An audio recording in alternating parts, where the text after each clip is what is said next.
रामायण में भगवान राम और माता सीता मुख्य रूप से किस देवी देवता के अवतार थे, ये तो लोगों को भली भांति पता है। लेकिन क्या आपको पता है कि राम के छोटे भाई और उनकी पत्नी उर्मिला, जो कि माता सीता की छोटी बहन थी, वो किसका अवतार थी? रामायण की कथा हमें जीवन में मर्यादा, प्रेम, त्याग का महत्व सिखाती है। इस कहानी में अपने भाई के प्रति अनंत प्रेम को देखा जा सकता है।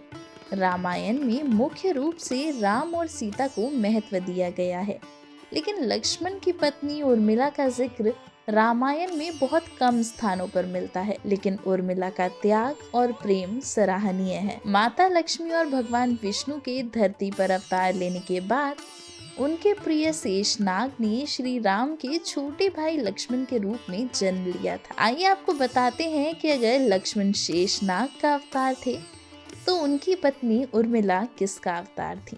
उर्मिला के अवतार को जानने से पहले हमें ये जान लेना चाहिए कि उर्मिला की कथा क्या है।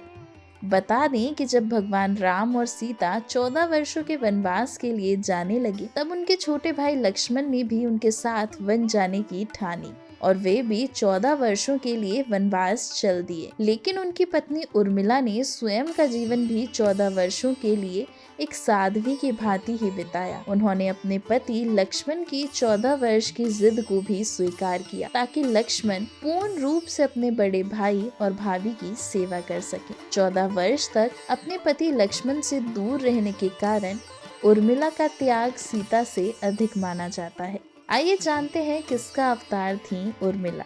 जब भगवान विष्णु और माता लक्ष्मी ने धरती पर अवतार लिया, तब उनके प्रिय शेषनाग ने भी लक्ष्मण के रूप में जन्म लिया। श्री राम के अन्य भाई भरत भगवान विष्णु के हाथ में सुशोभित सुदर्शन चक्र के अवतार थे। वहीं शत्रुघ्न भगवान विष्णु के हाथ में स्थापित शंख के अवतार थे। इसके अलावा ये कहा जाता है कि उर्मिला नाग लक्ष्मी का अवतार थी। लक्ष्मण और उर्मिला के 2 पुत्र थे, जिनका नाम अंगद और चंद्रकेतु था।